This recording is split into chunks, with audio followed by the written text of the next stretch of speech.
Hi, I'm going to be reading to you The Trumpet of the Swan, and we'll pick up where we left off, which is chapter 16, Philadelphia. This will be my third attempt.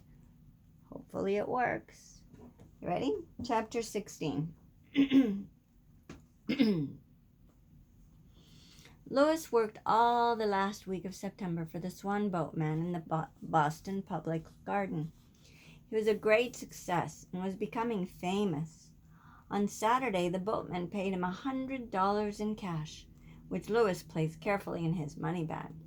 The boatman, after paying the first night's bill at Ritz-Carlton Hotel, decided to let Lewis sleep on the lake instead of in the hotel, and this suited Lewis better. He slept with the ducks and geese on the lake, floating gracefully on the surface of the water, his head tucked under his wing. Lewis took good care of his trumpet. He kept it polished, and once a week he cleaned the spit out of it. He learned new songs whenever he could by listening to people's radios and by attending concerts. He was very good at remembering music he had heard. He was really a natural-born musician, or, in this case, a natural-hatched musician. One song he liked was "Beautiful Dreamer, Wake Unto Me." I would sing it, but my throat just not been the same for a long time. Whenever he played it, he thought of Serena, and always when he finished it, the passengers on the Swan boat clapped loudly and cheered. Lewis liked applause. It made him feel lighthearted and gay. Sometimes at the end of the afternoon, Lewis played "Now the Day is Over." He made it sound sweet and sad. One afternoon, when he was leading the last trip of the day, he played the Cradle Song by Brahms. The passengers sang the words, "Lullaby and good night, with roses bedight." A boy in the front seat of the boat pulled an air rifle from under his jacket and began shooting BB shots at Lewis's trumpet. Whenever a shot hit the horn, it made a pinging sound. So the Cradle Song sounded something like this: lullaby, bing, and good night, bing, with roses bedight, bing. The children on the boat roared with laughter when they heard this, but the grown-up passengers were angry. One of them seized the boy's rifle. Another went home that night and wrote a letter to the Boston Globe urging a stronger gun control law. On some afternoons, at the end of the day, people gathered on the shores of the lake to listen while Lewis played taps. It was a peaceful scene, a memorable hour. The Swan boat had never enjoyed such popularity or made such a lot of money for the owner. But Lewis knew that the boats would not run all winter. In a few days, the boats would be hauled out for the season to wait quietly for the arrival of spring. One day, when Lewis was waiting for the boat to take its passengers aboard, a Western Union messenger boy appeared on a bicycle. "I have a telegram for the Swan," he said. The boatman seemed surprised, but he took the telegram and handed it to Lewis, who opened it promptly. It was from a man in Philadelphia. The message said, "Can offer you $500 a week for a nightclub spot. 10-week engagement. Please reply. Signed, Abe Lucky Lucas. Hotel Nemo." Lewis did some quick figuring. $500 a week for 10 weeks. That was $5,000. $5,000 would easily pay his father's debt to the music store. He took his slate and wrote, "Offer accepted. Arrive tomorrow. Meet me at Bird Lake in the zoo. Splashdown will be at 4:52 p.m. Hope this will be a convenient time for you." Lewis showed the message to the Western Union boy, who copied it on a telegraph blank.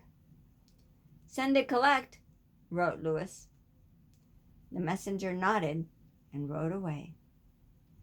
Louis stepped back into the water. The boat's lines were cast off, and Louis led the way. He knew it was his last appearance with the Swan boat, and he felt a little sad. It was a warm, quiet Sunday afternoon, the last Sunday in September. Louis played all his favorite tunes. Lazy River, Beautiful Dreamer, Oh, Ever in the Greening Spring, Now the Day is Over. Then, as the boat neared the dock, he raised his trumpet and blew taps. The last note echoed from the walls of the Ritz and lingered over the public garden. It was a sad farewell. For the people of Boston, it meant the end of summer. For the boatman, it meant the end of the best week of business he had ever had. For Louis, it meant the end of another chapter in his adventurous life, out in the big world, trying to earn enough money to get his father and himself out of trouble.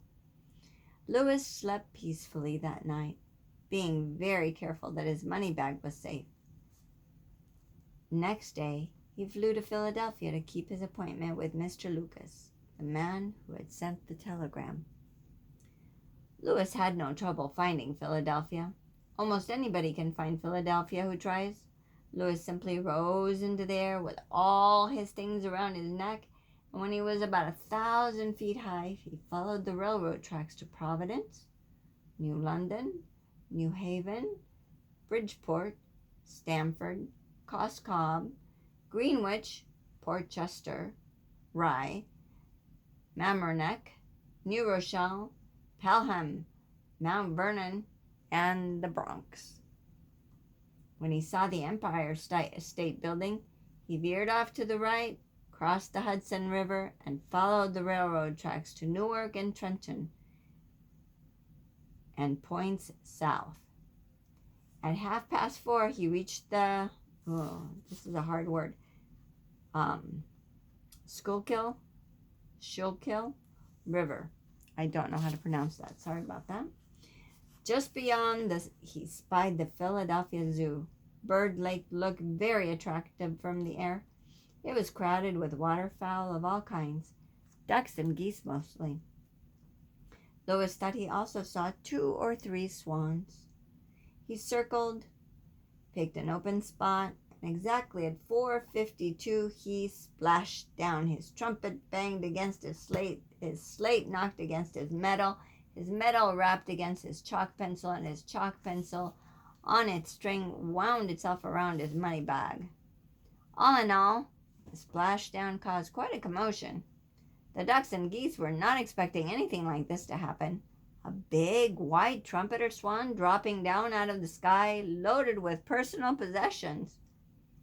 Louis paid no attention to the other birds. He had a date to keep. He saw a man leaning on the wide railing in front of the birdhouse. The man was dressed in a purple suit and wore a Tyrolean hat. His face looked shrewd and wise, as though he knew a great many things. Many of them not worth knowing.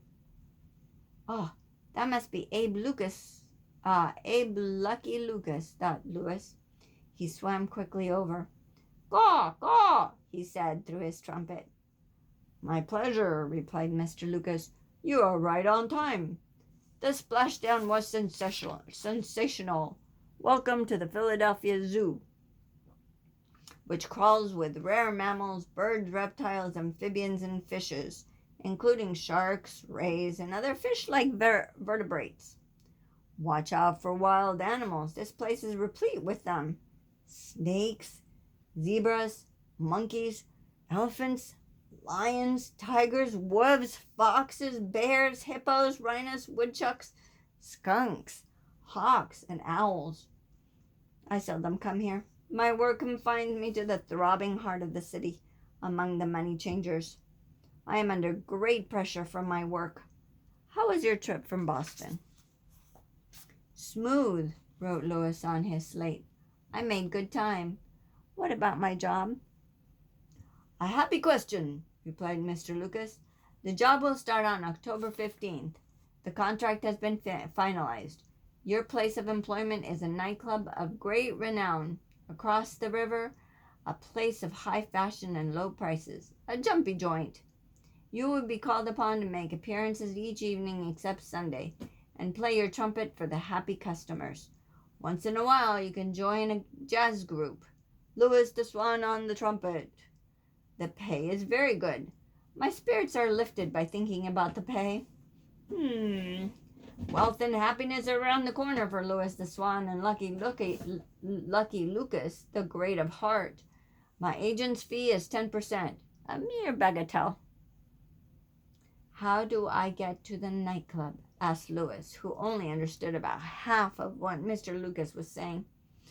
In a taxicab, replied Mr. Lucas. Be at the north entrance of the zoo, Girard Avenue and 34th Street at 9 o'clock in the evening of October 15th, a night that will live in memory. A cab will await your pleasure and will transport you to the club. The driver is a friend of mine. He too is under pressure from his work. Who's going to pay for the cab? Asked Louis on his slate. I am, replied Mr. Lucas. Lucky Lucas, the generous of heart, pays for the cab for Louis the Swan. Oh, and by the way, I see that you are wearing a money bag and that it is plump with moolah. I suggest, from the kindness of my great heart, that you turn this money bag over to me for safekeeping during your stay in Philadelphia, a place of many thieves and pickpockets. No, thank you, wrote Louis. Will keep money bag myself. Very well, said Mr. Lucas. And now there's one other small matter I must bring to your attention. Most of the birds that swim on this luxury lagoon have undergone surgery. Candor compels me to tell you that the tip of one wing is usually removed by the management, a painless operation, popular with zoos the world over. Pinioned is the word for it, I believe. It detains the water bird and prevents him from leaving the narrow confines of this public park and rising into the air, because when one wing is shorter than the other, the balance of the bird is upset. His attempt to take off would be crowned with failure. In short, he can't fly. Sensing in advance the revulsion you would feel toward having the tip of one of your powerful wings removed, I approached the man in charge of birds and laid before him a proposition. He has agreed not to clip your wing. It is arranged. He is a man of honor. Your freedom of movement is assured. You will not be pinioned. But in return, for this great favor on the part of the management of the Philadelphia Zoo, you are to give a free concert here at the lake every Sunday afternoon for the people of Philadelphia, the peasantry who come here to refresh themselves. Is it a deal? Yes, wrote Louis. We'll give Sunday concert. Good, said Mr. Lucas. Farewell for the nonce. Be at the north entrance at 9, October 15th. A cab will await you. Play well, sweet Swan. You will be the finest thing that has happened to Philadelphia since the Constitutional Convention of 1787. Louis didn't understand this, but he nodded goodbye to Mr. Lucas and swam off toward the island in the center of the lake. There he stepped ashore, straightened his things, preened his feathers, and rested. He was not sure he was going to like his new job. He was not sure he liked Mr. Lucas. But he needed money badly, and when you need money, you're willing to put up with difficulties and uncertainties. One good thing about the whole business was the zoo itself. It seemed like an extremely nice place in spite of what he had heard about having your wing clipped. Louis had no intention of having a wing clipped. I'll sock anybody who tries that on me, he said to himself. He was pleased to see so many other water birds. There were many kinds of ducks and geese in the distance. He saw 3 trumpeter swans. They were old residents of the lake. Their names were Curiosity, Felicity, and Apathy. Those strange name. Louis decided he would wait a day or two before making their acquaintance. Bird Lake has a fence around it. When the night came for him to start work, Louis polished his trumpet, put on all his things, flew over the fence, and landed at the north entrance. He was there promptly at 9. The taxicab was there, waiting, just as Mr. Lucas had promised. Louis got in and was driven away to his new job. You see that? That's the end of that chapter. I'll do the next one, okay?